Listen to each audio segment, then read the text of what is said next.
Coming up on Conversations on Bionics and Pain. My passion was always toward patient care. I wanted a clinical technologies lab. I didn't really want to do basic research. Now, there's nothing wrong with basic research. Don't get me wrong. It's just that I wanted to focus on clinical translational science. Right. And the cool thing is you bring in a whole bunch of smart people. Everybody in my lab is smarter than me at what they do. No joke. Most of them are generally smarter than me, but so you bring a bunch of smart people together, you point them in the same direction and get out of their way and let them do their thing, and then you get brilliance.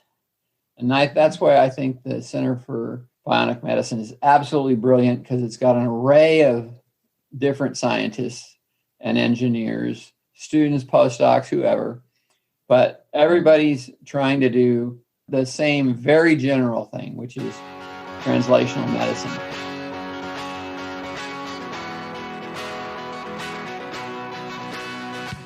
Welcome to Conversations on Bionics and Pain. I'm Dr. Max Ortiz-Catalan. I'm the director of the Center for Bionics and Pain Research, which is a multidisciplinary engineering and medical collaboration between Chalmers University of Technology, Sahlgrenska University Hospital, and the University of Gothenburg in Sweden. This podcast is about the development of medical and engineering technologies to restore human function and alleviate pain, but it's also about the people dedicating their lives to this development and their stories. In this episode, I interviewed Dr. Todd Kuiken, who is best known for the development of targeted muscle reinnervation, TMR, which is a surgical technique to rewire the nervous system. So motor signals that used to bring information to a missing limb can be rerouted to muscles that don't have a biomechanical function, but that can be used as biological amplifiers of neural commands to a missing limb. Say you lost your arm above the elbow, a transhumeral amputation. The biceps and tricep muscles don't have an elbow joint to actuate. So what surgeons can do is take advantage that some muscles, like the biceps and triceps, have more than one head, and these heads are innervated by different branches of the same nerve. So for instance, the musculocutaneous nerve innervates by two different branches, the short head and the long head of the biceps. So what they can do is identify the innervation branch of one of the heads, cut it, and then take the nerve that used to go to the missing limb and reconnect it in that place. So if you think about the median nerve that allows you to control the thumb, the index finger, and the middle finger, you can use the information from that nerve to activate one head of the biceps. So when that nerve grows into that muscle and the patient thinks about moving some of those fingers, then that part of the muscle will contract, and then you can place an electrode on that muscle to extract that information and tell the prosthesis to execute that movement. And then when the patient is intending to do the movement that the biceps is meant to do, that will be the flexion of the elbow, the other head of the biceps will still contract due to the evolution of that movement, and another electrode can be placed in that other head. So then you have two signals, one that you can use for closing the hand, for instance, and the other one that you can use to rotate the wrist or flex the elbow. So in summary, TMR allows you to rewire the neuromuscular system so we can extract more information that can be used to control more functions in a prosthetic device. And to me and many others, the biggest contribution of Dr. Kuiken's work is bringing into the prosthetics field the use of surgical techniques to improve function. Historically, most of the prosthetic development has been focused around the prosthesis itself, the hardware, the motors, the actuation mechanisms. The introduction of TMR as a way to reconstruct the stump opened the door for other surgical techniques such as regenerative peripheral nerve interfaces, RPNIs, developed at the University of Michigan, or the AMIs, the agonistic-antagonistic myoelectric interface developed at MIT and Harvard. So in the past decades, we've seen more of these surgical techniques that allow to rebuild the biology so it can better interface with electronics. So Dr. Todd Kuiken is the Emeritus Director at the Shirley Ryan Ability Lab in Chicago and an Emeritus Professor of Physical Medicine and Rehabilitation at Northwestern University, also in Chicago. He had the vision of creating a center where clinicians and engineers could work together and sit side by side and share space, which is the model I have used to create the Center for Bionics and Pain Research in Sweden. I have the fortune of knowing Dr. Kuiken since several years ago. He was actually the opponent of my PhD defense, so that was a fun time, and we have continued talking from now and then since then. So now, without further ado, here's the conversation.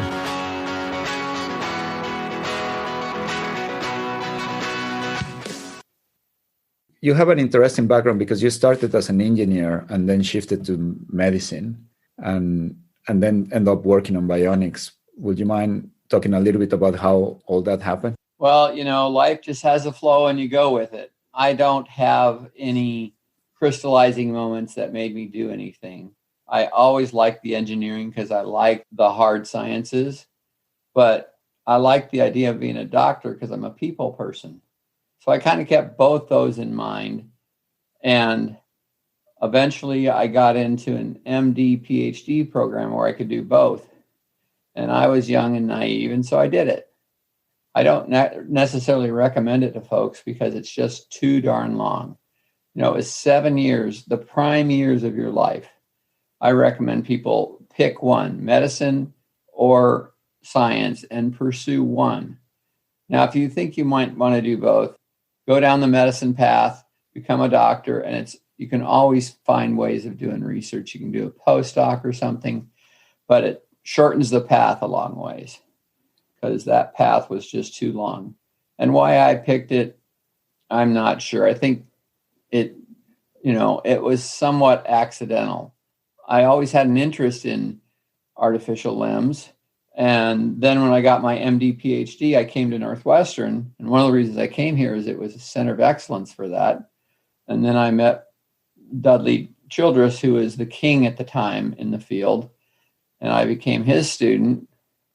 And then I kept looking for a project. And my project ended up becoming my career, the idea of targeted muscle reinnervation. I found that as a one-liner suggested in a paper by Jerry Loeb and Andy Hoffer, and it made me think hard. I thought that was a cool idea. We could rewire people. Sounds like fun.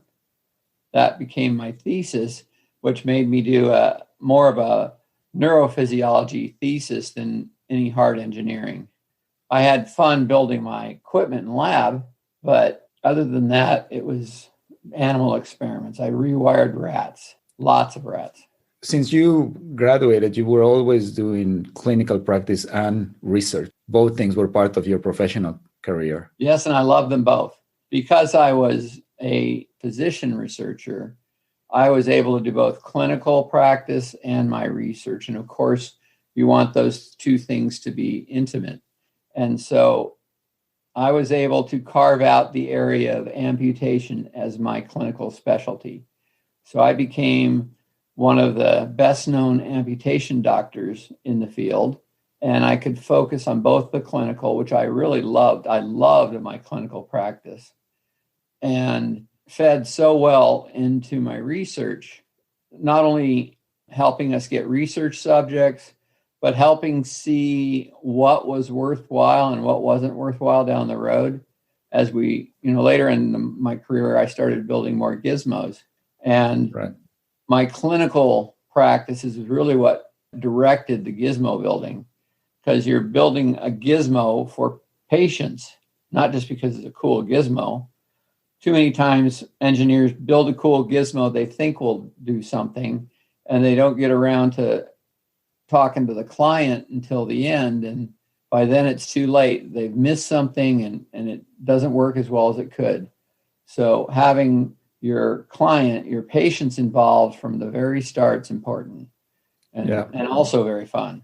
Was it your idea to create the Center for Bionic Medicine where you have engineers and physicians working side by side, or was that the way the Rehab Institute of Chicago was set up from the beginning? Well, I built my lab, and I wanted to call my lab ARC, Amputee Rehab Center. And one of my superiors said, Todd, that's just not sexy enough. You're doing all this bionics and stuff. You got to have a better name. And then the name became NECAL, Neural Engineering Center for Artificial Limbs, which, to be honest, is a stupid name because you don't do anything for the artificial limb. It's all for the amputee.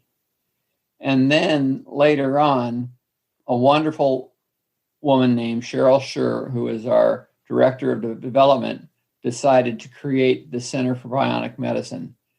She just did it, and she was able to get a lot of philanthropic money for it. And so then we changed our name to CBM, which is the best name it's had so far, I think. In the old days, we were all kind of trying to stay away from the word bionic because it was catchy from the TV shows and stuff. But once you got some money behind it, it was easy to embrace. That's the truth. I visited your lab when I was a student several years ago, and I was quite amazed by this concept where you have the engineers and the clinical people sitting side by side. So it was one desk, an engineer, and the next desk was a clinician. And I think that's rather unique. Are there many places in the US that have that setup? Well, we have a whole new hospital now called the Shirley Ryan Laboratory. And the idea of the whole hospital is to be a research lab. And so what they've done is they've combined the clinical therapy space with the research space to mingle the therapists and the scientists, which is a great concept. There are some practical challenges, but that's okay. And it's to a degree, it's modeled off what we did. I mean, the Center for Bionic Medicine was basically Todd's lab. Todd's lab grew and it got these different names. But my passion was always toward patient care. I wanted a clinical technologies lab. I didn't really want to do basic research. Now, there's nothing wrong with basic research. Don't get me wrong. It's just that I wanted to focus on clinical translational science. Right. And the cool thing is you bring in a whole bunch of smart people. Everybody in my lab is smarter than me at what they do. No joke. Most of them are generally smarter than me, but so you bring a bunch of smart people together, you point them in the same direction and get out of their way and let them do their thing. And then you get brilliance. And that's why I think the Center for Bionic Medicine is absolutely brilliant, because it's got an array of different scientists and engineers, students, postdocs, whoever, but everybody's trying to do of the same very general thing, which is translational medicine. So, the engineers come in and they don't necessarily know much about working with patients, but they learn quickly and they develop a clinical heart. Whereas, the therapists come in and work on projects, they already have a clinical heart and they're learning a bit about science. And the fact that we're a good team, everybody's nice, and you can go and talk to whoever, it facilitates all the different projects and the different ideas.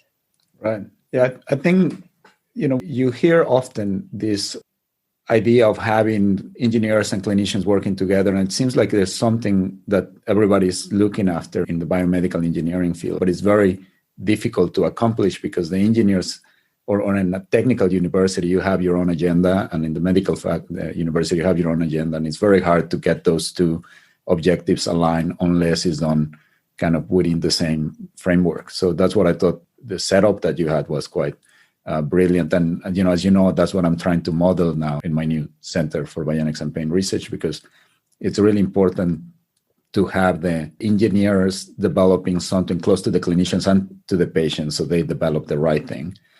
So a couple of things that I think help make it all pull together was you started to develop a common language. I mean, if I brought some engineers and they started talking about Fourier transfers and, LDAs or SVQCs or whatever acronym you want, no one could understand them, including myself, because I don't do deep math anymore. And so you have to get people willing to talk on a human scale so that other people can follow them. And my team got good at that. Sometimes they needed to talk about mathematical algorithms, and they could do that within their engineering unit. But if we're given a presentation of the whole lab, you got to make it so that the average middle school student can understand it. So I'm not a particularly brilliant scientist. and I'm definitely not a very good engineer anymore. I don't even do math. I have two skills, I think, that really helped my center come along. One, I'm good at hiring smart people, and I hired some very smart people and just pointed them in the same direction. And two, I'm pretty good at telling stories. And telling stories would enable people to understand our science. And it's really helpful when you get a grant. A grant is a story. You have to remember it's supposed to be a compelling, exciting story if you want to get the money. Right. And I'm good at storytelling and recognizing good talent. And those were probably my two biggest contributions. Every now and then I did have an idea. Some of them were good. Some of them were very bad. I can tell you both, the good and the bad. And that's the hard part of leadership, is knowing what's good, what's bad, and when you start a bad project, when to quit. Those are some of the challenges of leadership. I'm going to get back to that a little bit later. And you've been very modest on your contributions, I will say. But what if we talk first about the good ideas? So you're better known for your work on targeted muscle reinnervation. You mentioned it before. Would you mind explaining it? Okay, so the idea is if you lose your arm, we'll say above the elbow, we can make a robotic arm with a motorized elbow, wrist, hand, and even fingers. But how in the heck do you tell it what to do? So the conventional way is you take the last pair of muscles you got. So let's say you lost your arm above the elbow. You still have your biceps and triceps. And every time you contract the muscle, it lets out a little electric signal called an EMG signal. So you've got two signals left, and you can use them to control that whole arm, although slowly and cumbersomely. So let's say it's in elbow mode. So you squeeze your triceps and the elbow bends. Squeeze your biceps, it bends, triceps, it straightens. Okay, now you want to go use your hand, let's say. Well, you got to co-contract twice to get once to the wrist mode and then once to the hand mode.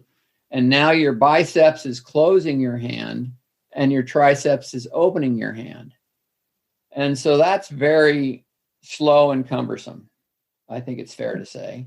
So the idea of targeted muscle reinnervation is, even though you've lost your arm, the control signals are still there in the major nerves. And there's 4 major nerves that go down your arm. And so what we did is we moved them. So if you don't have an arm, your pectoralis muscle ain't doing a whole lot. It's available. So we cut the nerve away from the pectoralis major and minor muscles. And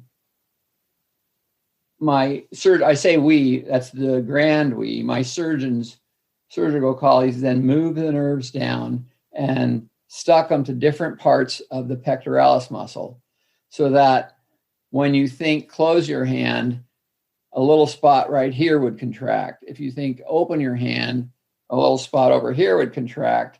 I don't even know if you can, a different spot. I'm talking to a screen where I can see things and it's now on radio. So a different spot for each of those 4 nerves would contract. And you could see 4 separate regions on this man's chest squeezing.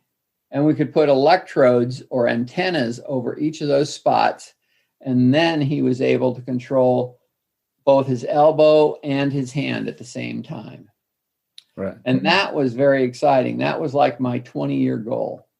So we got it done. And then it was like, we want more. I mean, those nerves carry tons of information about wiggling your fingers, your thumb, your wrist. And so I have other colleagues who actually do math. And they said, let's try some mathematical algorithms, see if we can sort it out better. And so we tried something that's supposedly a fairly simple algorithm called an LDA, linear discriminant analysis. And it's a lot like voice recognition. With voice recognition, you take just a little chunk of time and the computer tries to figure out what you're saying in that little chunk of time. And it keeps going along and interprets your speech. So in the same way, we would look at little segments of time for these different muscles and used the computer to try and figure out what the patient was trying to do. Now, the patient would train the computer first by, doing certain movements. So the computer knew that this is what an elbow up was like, and that's what an elbow down was like. And this is a hand open, close, wrist flex, extend, and rotate.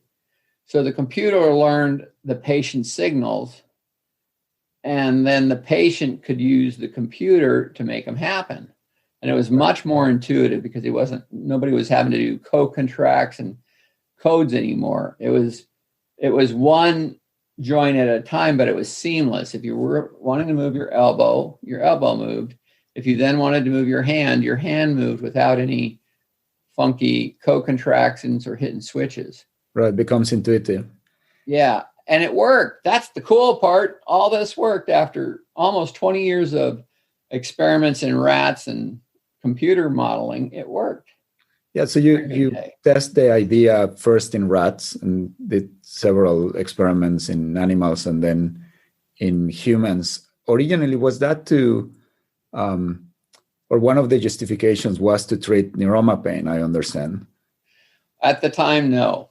At the time, we were trying to get motor control. All right. And we had a few surprises along the way. So I did years of rat work just to see what happens if you take a great big nerve and put it on a little piece of muscle. And that was my PhD. That was good, more basic science, but it had a clinical goal down the road. And the important thing was, because we were taking such big nerves and putting them onto small pieces of muscle where you'd taken its original nerve away and the muscle wanted to be reinnervated with these great big nerves, I was gaming the system. You had an extra big nerve with, say, 50 times as many nerve fibers as that piece of muscle needed to reinnervate well.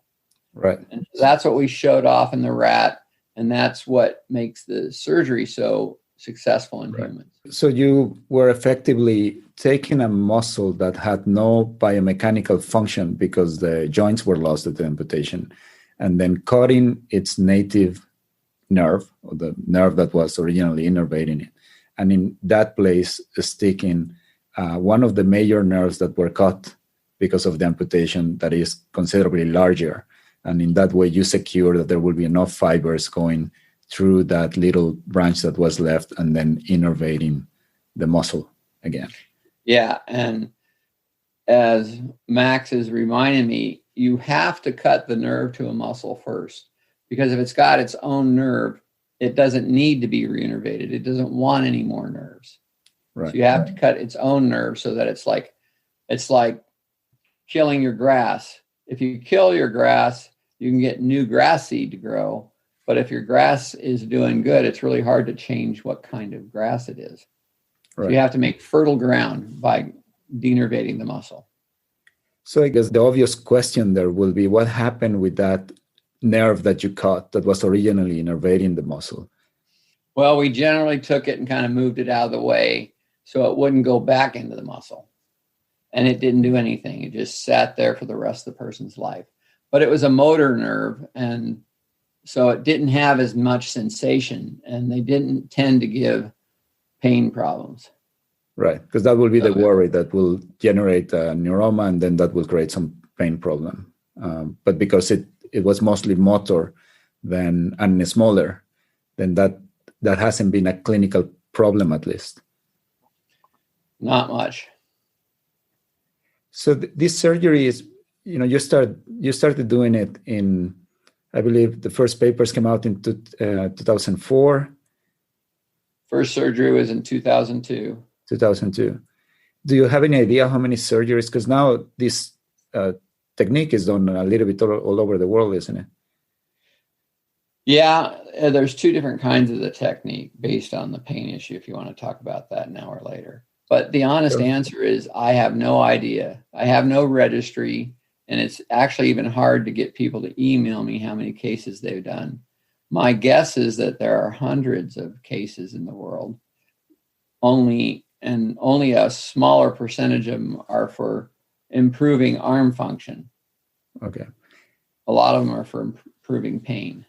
So is the surgical technique different when you want to create motor signals than when you are treating neuroma pain? Yes, it is.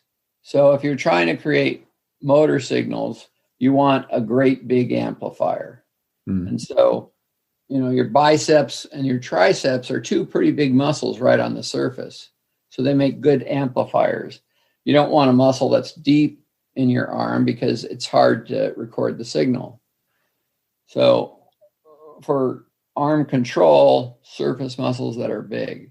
And usually it's a secondary surgery because when a person has an amputation, the first thing they're doing is saving the person's life. That's fair. And they're trying to just clean up the mess of the amputation and get it stabilized. And so once it's all healed up and there's no infection problems, et cetera, that's usually you go back and do this TMR surgery with great big muscles. And we have developed a kind of standard pattern in Chicago for shoulder disarticulation using the pec, biceps and triceps using for above elbow amputees. And we've done some surgeries for below elbow amputees trying to get more information out from finger intrinsics. And to be honest, for control, that surgery is not, we get some information, but probably not enough to be worth doing the surgery. At the transradial level, below the elbow? Yeah. Okay. And then a number of colleagues have invented variants of it. Right. So there's a group in Michigan that will take a little piece of muscle and wrap it around the end of the nerve. Right. And that helps make the nerve happy, and they can then put electrodes in that muscle and get signals. And Oscar Abman in Vienna has done some very innovative surgeries for people with, shall we say, bad residual limbs, where he's moved muscle and nerve around to make a better residual limb for controlling an artificial arm. Right. So and I think we've done one like that where we had a patient who really just didn't have much muscle left in here in the forearm. Right. And so Dr. Dumanian took a muscle from his back and moved it onto his arm to make this a muscle that could amplify our signals. The reconstruction. So what you were saying, the difference between TMR for motor control or prosthetic control and TMR for neuroma pain is that you will aim for bigger muscles when you aiming for prosthetic control. But if it's for neuroma pain, you might use just whatever muscle. Any little nerve you find. Right. So I'm going to tell my story about pain control. Please. The whole idea of TMR was to control artificial limbs. And that was how I researched it and we applied it. But after a few years and about 20 patients, I would often get comments from patients about how their phantom limb pain was better. And, that's nice, but, these are one-off patients telling you that their pain is better. And pain is a very hard thing to quantify and study. Right. And to be honest, I didn't take it serious enough. But after about 20, we heard this enough times, we had a resident do a case review on 18 neuromas in, 15 patients. And it turns out all of those neuromas got better with TMR. And the reason we think it is because you take an unhappy nerve. Every time a nerve is cut, it tries to grow out and grow into what it's supposed to. That's what its job is to grow out and reinnervate something. But if there's nothing to reinnervate, it forms a tangled ball of nerve fibers and scar tissue, which is sometimes very painful, very tender. And that's called a painful neuroma. So the hypothesis is by giving that nerve a little piece of muscle to grow into, you make it happy. You give the nerve fibers something to grow into, diffuse out of it, and you make an angrier nerve happy, and you give it something to do. We're all a little better off when we got something to do. So, and the retrospective study showed that almost every single neuroma was nearly cured with TMR. One guy had one that was better, but not yet good enough to wear his prosthesis. Mm-hmm. And we had 2 new neuromas, but they were both in nerves that we had not done surgery on. So that was pretty compelling evidence that TMR could help with not only neuroma pain, but we were getting the same kind of feedback on phantom pain. Right.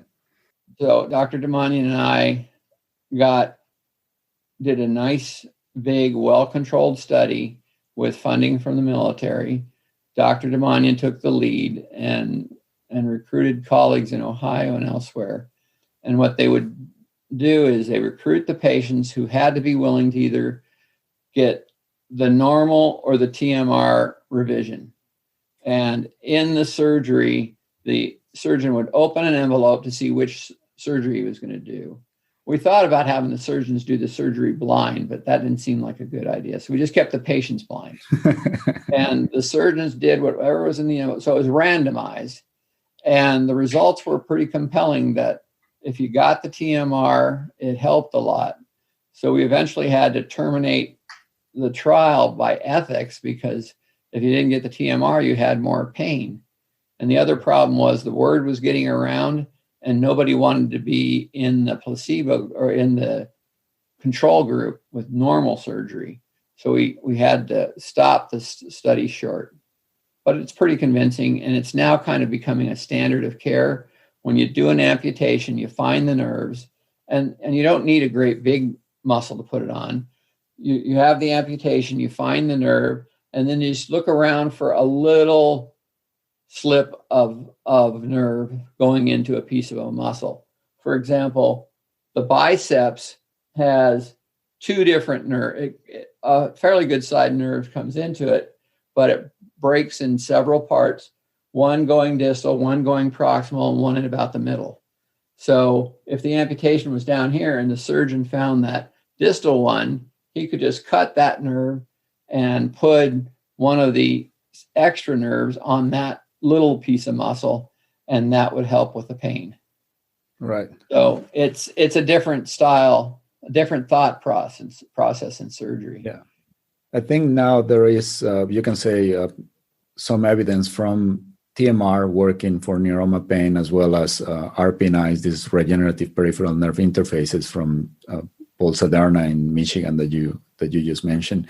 And this seem to be rather effective for neuroma pain. And something that I try to do when I'm talking about pain, as you know, I'm quite interested in phantom limb pain and pain after amputation, is that it seems like neuroma pain is taken care of by these surgical techniques because of the underlying mechanisms causing the pain that will be the excitation of nociceptive fibers that were caught and they stay in the neuroma.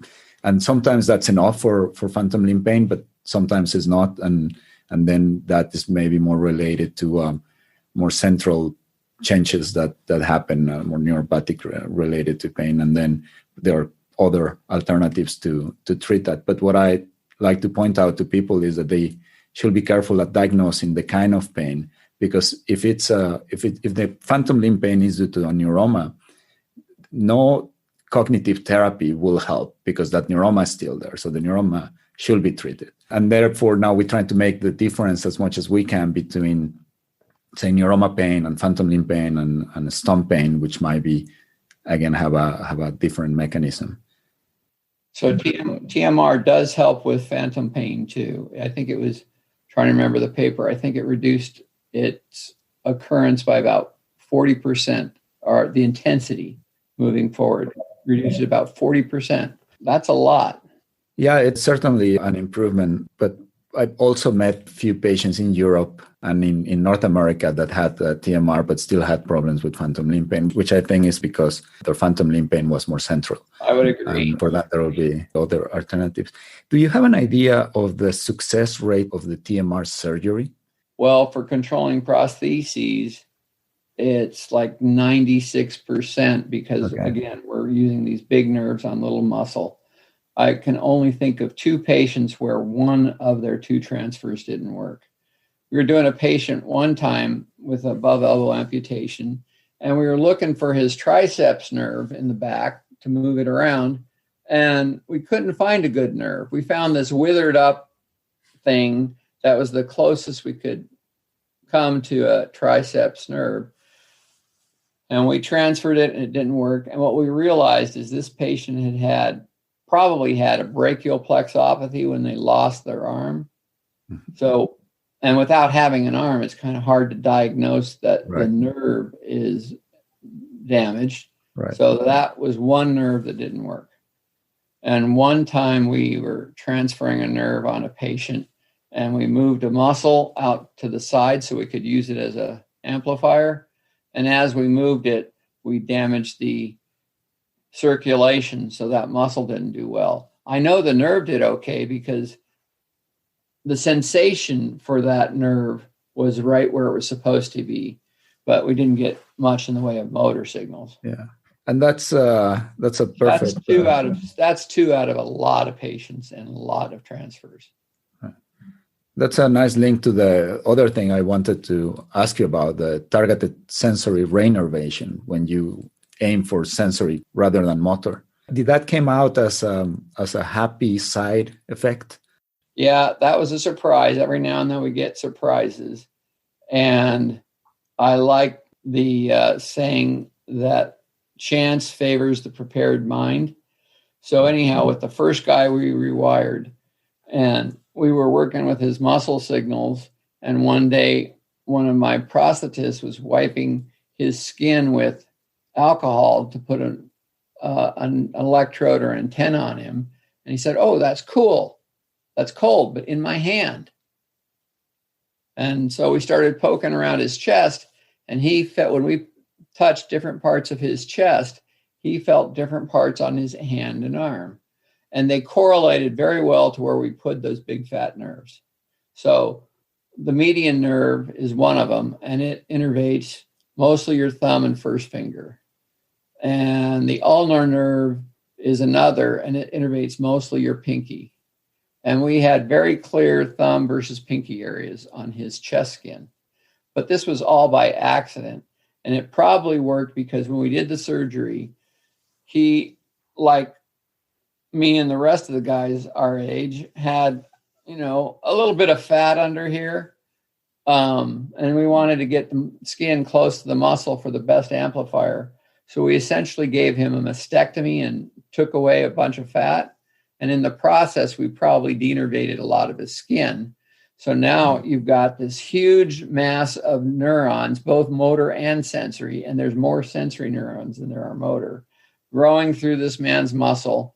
And there were skin terminal organs that were letting out little chemicals that were saying, "Come, reinnervate me, please, reinnervate me." So all these little nerve fibers came up and reinnervated his chest skin. So we did a different patient. We did it on purpose with a different plan, and it worked again. And it's been very repeatable that as long as you denervate the skin, you can get the sensation of the nerve you put on it. Right. I'm going to put a link to these papers on the podcast. And that was the Lancet paper, right, that came out mostly on sensory. There's a Lancet and there's a PNAS. The PNAS, yes. So now TMR, is it done, or the targeting, is it done both motor and sensory? Is it mostly done motor, it seems to me, or? Well, actually, it's done for both. I would say it's done more now for the prevent pain than it is for controlling prostheses.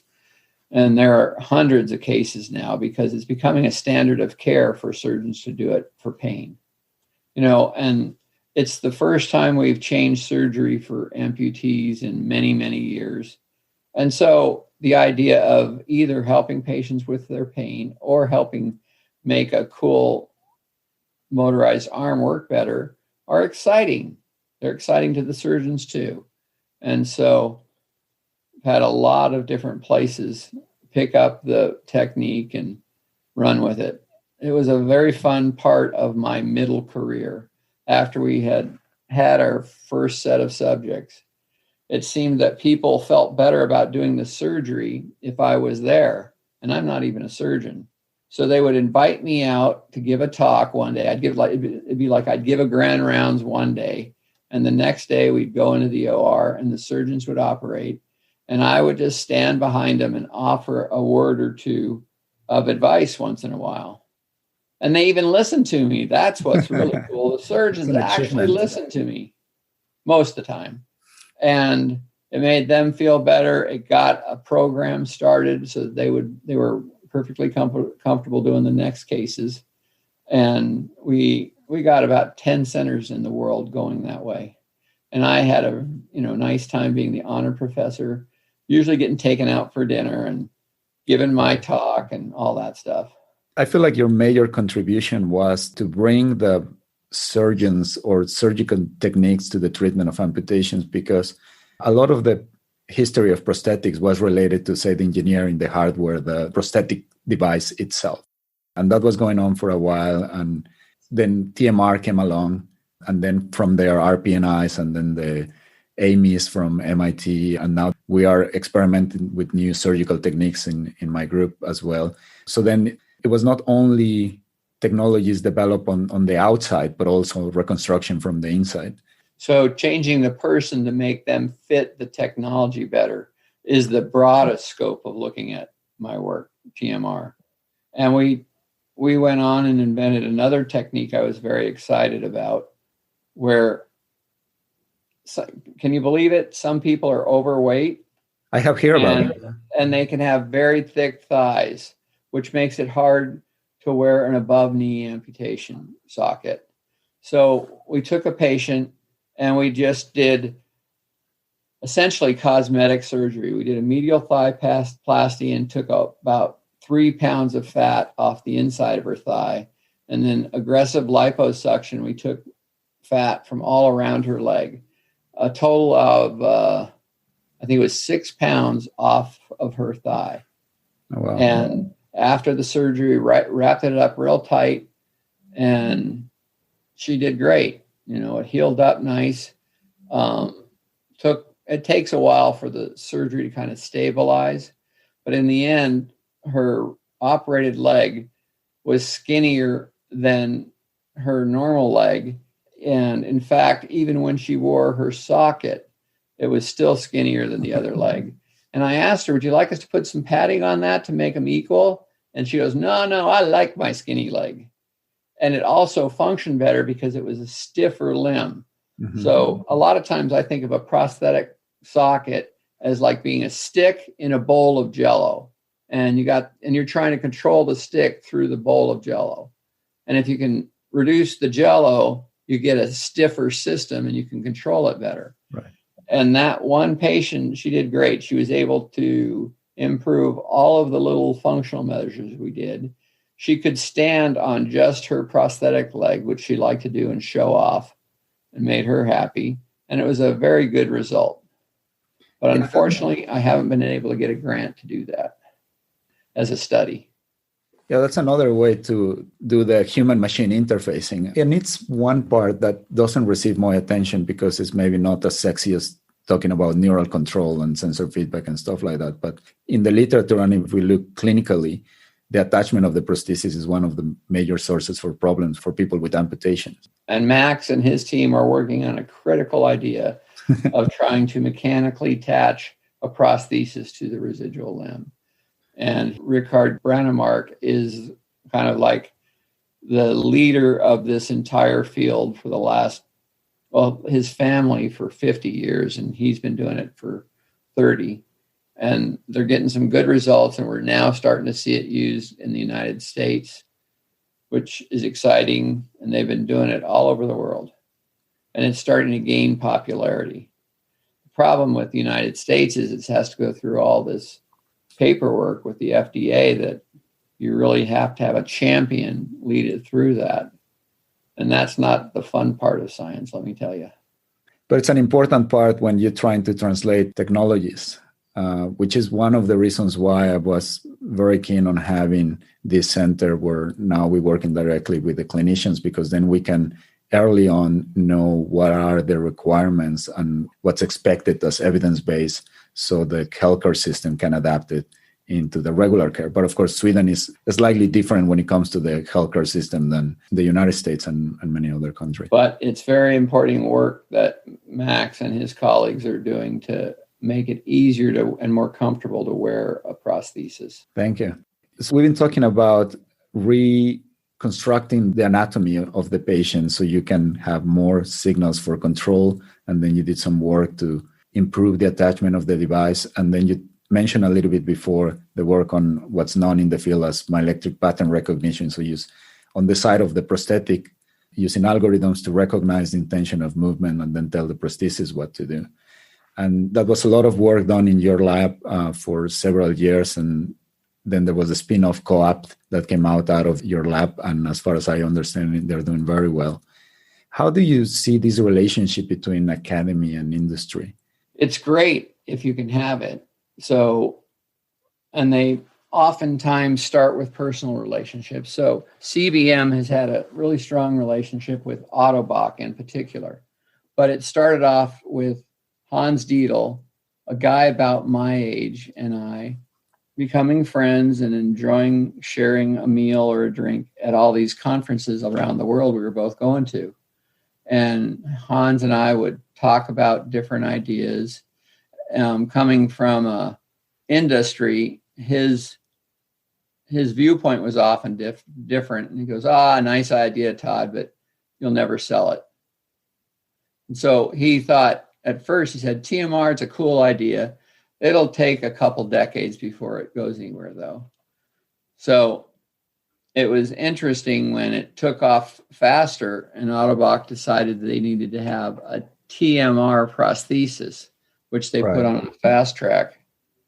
But the cool thing about the pattern rec that started in my lab and a company called Cohap has refined is it works with almost any prosthesis. It takes in the signals from the patient, does its math, and then it can give any prosthesis the command it needs to do what it wants it to do. So I'm very excited that little company started because I had younger, more ambitious and active colleagues than me. So Blair Locke, he was working in my lab for a number of years, and he decided to be bold and went and started this company out of his apartment. And it's now grown to a company of 20 odd people, and it's been making money. At first, I said, I'll consider it a success if I get enough money out of this company to buy dinner. And I did, more than dinner. They've been doing well. And the important thing is they got the technology out there.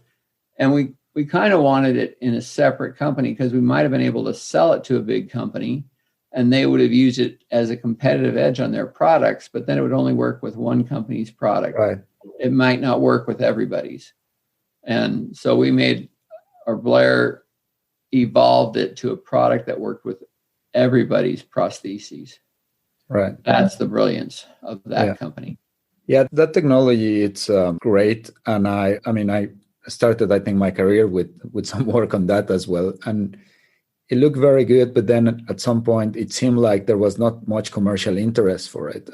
But you guys still decided to go ahead, and now it's doing great, and other companies are following those steps, which brings me to another question, which is, how do you know when you're having a bad idea? Those are harder. Yeah.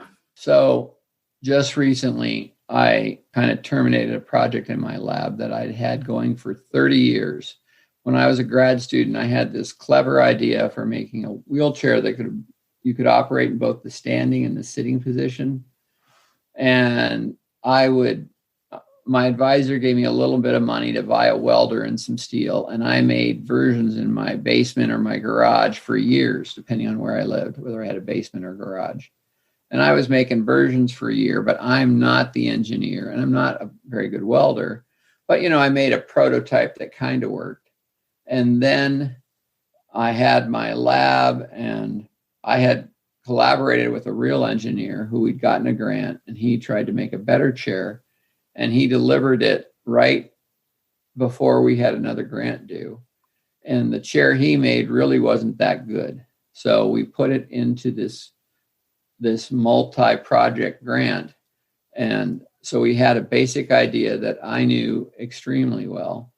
And now I had a full team of great engineers, and they whipped out a version that was a heck of a lot better than mine first time. And then the second version, and it was way too heavy. It was like 100 pounds.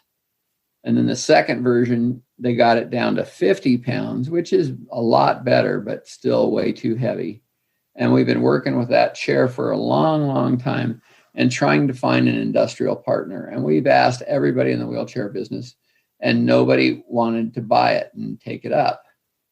And so finally, just in the last couple of months, it was like, you know what? We shouldn't be pouring more money down this hole since it doesn't look like it's going to go anywhere. We have a good prototype if anybody wants to see how it works, but we're pouring a lot of good money into an idea that will probably not be realized. So finally, after 30 years, I stopped the project. Wow, that's very brave. Most people will continue after investing that much. It will be very hard to cut the losses and move on. It hurt. I mean, that was my baby. But when I was able to finally step back, and it was the money that made me step back, because, money is important for all of our projects, made me step back and realize, we're spending too much money on a project that's probably not going to go anywhere. And we have the freedom to reallocate it. And we have cooler ideas. So, oh well, that was one that I took way too long to figure out. And then I had another idea that I got from a colleague.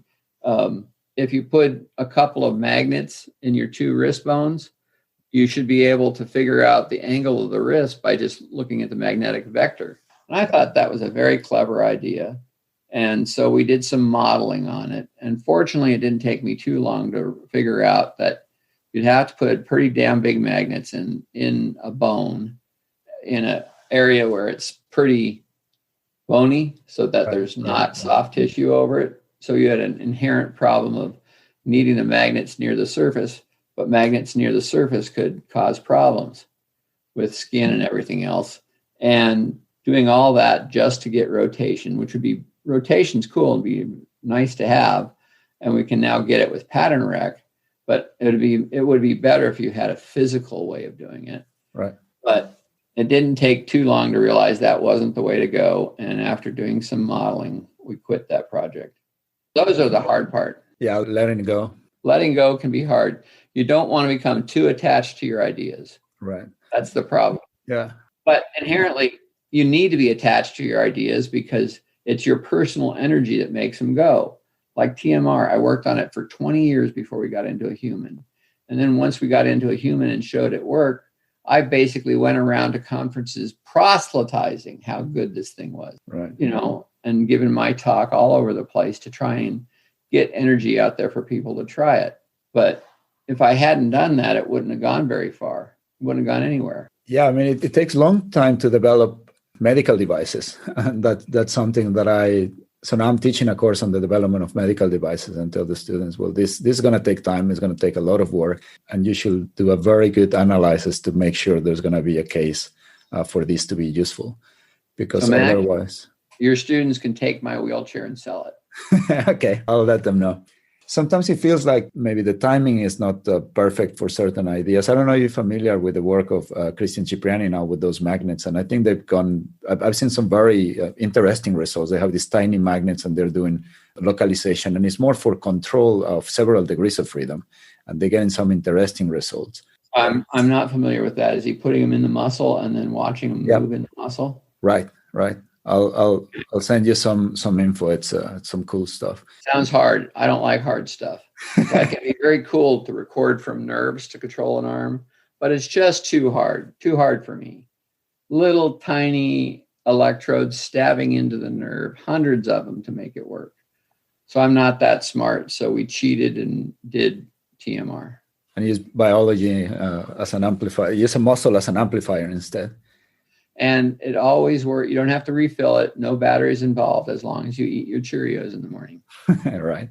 And it heals when it's broken. Yeah, we're trying to address the problem in different fronts with surgical techniques and engineer neural interfaces. And we're doing some work trying to record signals directly from the nerves using extraneural electrodes. But as you said, they're very difficult. It's hard to know if they're going to be reliable when they're used in daily life. Do you remember when we met the first time? I was, I think, doing my master thesis at the time. You visited Gothenburg, and we had a meeting, and I presented what I was planning to do on using Osseointegration and implanted electrodes. And I said, well, we can use electrodes in the nerves and muscles. What did I say? You said, oh, those electrodes in the nerve will never work. You can scrap that. But well, I tend to be a surly old scientist. Sorry, folks. But it's a brilliant, the EOPRA that Max is working with is a brilliant idea. That doesn't mean he's got it solved. Trying to get information out of nerves is very hard. Right. Even if you've got what he's developed is a cool way of getting through the body. So, he doesn't have wires coming out of the skin, which tend to get infected and break with time. So he's got a very cool way of getting access to inside the residual limb. That's brilliant. But now comes all the hard part of once you got it, what do you do with all those wires? Right. So we're mostly using muscular signals for control and the neural electrodes for sensory feedback. And I certainly think that it's a lot more reliable for daily life to use myoelectric signals than neural ones. And therefore, our interest in working with TMR and RPNIs and these new options. Where do you think is the future when it comes to artificial limbs? So it seems to me that the robotic part is more or less solved. I mean, they're very expensive, but the technology is kind of there. I still feel like the human-machine interface continues to be the bottleneck. Yeah, and the sensory is the harder part. And fortunately, people are very good at making up with other sensations. So none of our arms for the last 1,000 years has any sensation to speak of. But you can see your hand and what you're grabbing, which makes up for the fact that you can't feel. Now, it would be very nice to feel. And please understand that something's a lot more than nothing. So even if you have just one very consistent sensory percept in your hand that you're grabbing something, that's useful because it's telling you you're successful in grabbing it and something is better than nothing. So I'm excited about Max EOPRAs and want to play with them too. It's getting a little late in my career, but that's okay. Well, hopefully we can get those grants to translate this work in the US, which, we've done several cases in Sweden, but moving the technology into the US is challenging. But one other project we have is instead of the EOPRA system, we've developed these little capsules about the size of the metal part on the end of this pencil, right, that you can put into the muscle and it radios out the signal. So these little capsules it's been done before by Richard Weir with a device he called IMEs. Right. And we made a different version that somehow has a stronger link. And I'm not a good enough engineer to describe it well. About the only way I think of it is it's auto-tuning that makes it a little stronger. And we hope that these will work well in the muscles. So you don't have to have electrodes. The electrode on the residual limb is one of the hard parts because they tend to move or tear off. And if you have to wear a socket or even a sleeve to keep these electrodes on, that tends to be hot and uncomfortable. So if we could get to something like percutaneous attachment, and either the EOPRA or little magic bullets that we put in the muscle, that would be nice because then you don't have to have all this crap on the patient. The more crap, the worse it is. Right. So that's ongoing work on animals, I assume, at the moment, these wireless electrodes? Yes, we did our first dog this fall, and we're still looking at, what is her name? Ella. Ella's getting checked once a month. Okay. And we're hoping to get FDA approval to put them in humans before the fall. Exciting stuff. So what will you, if there are, I guess you still have students coming to you and asking about advices for how do you get into the field and what are the promising directions in the field? What would you say? Well, I have a lot of kids who want to become me. And I'm sorry, there's only one Todd Kuiken. I've retired, so there is an opening to be me. The hard part is prosthetics is a very small field, and research in prosthetics is even smaller. So there just aren't many jobs. So I encourage students to think a little broader and think of either robotics or computer science in medical devices in general. So one of my master students went on, and he's not doing artificial limbs, but he went to an orthopedics company and he's having fun helping them design implants, which is a fine job. And I got to tell you, orthopedic joint replacements is one of the best surgeries invented ever. It started as I was a medical student, and the first patients they kept in the hospital a month, and now it's almost day of surgery, and they don't save lives, but they surely improve the quality of life. You can go in with knees so painful you can't walk, and you come out walking much less pain. That's a remarkable surgery. It's all about pain and function, and it's a beautiful thing if you can pay attention, not just to life and death, but quality of life. And they do a good job with that. Yeah, which is most of the times the motivation for the majority of the people that want to get into biomedical engineering or medical technologies. So keep an open mind and think broader about getting a job than just prosthetics. Now, if you want to get into prosthetics, one way to do it is become a prosthetist. And if you're an engineer and you have an engineering background and you get your master's in prosthetics, you can treat patients and be a prosthetist, which is a very fine job. And actually, there's a shortage of them, and it pays well. And you can use your engineering degree to be a better prosthetist or think of something new in the field. There are dozens of little gizmos in prosthetics that were made by one person, and they made a little company to sell them with. I mean, dozens. And most of them are very clever. And the clever ones are the ones that do well, and the ones that aren't clever go away. Right. Good. Is there something else you would like to discuss or tell people? I think it's been a nice chat, Max. I do want to talk with you a little bit more when we're done with this. Sure. Okay, good. Then thank you very much for participating.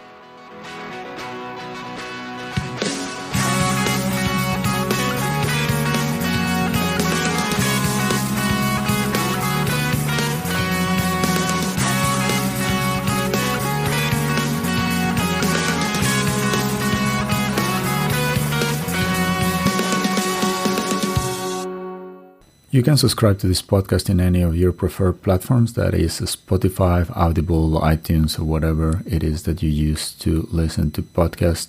And thanks to Dr. Enzo Mastino for the jingles.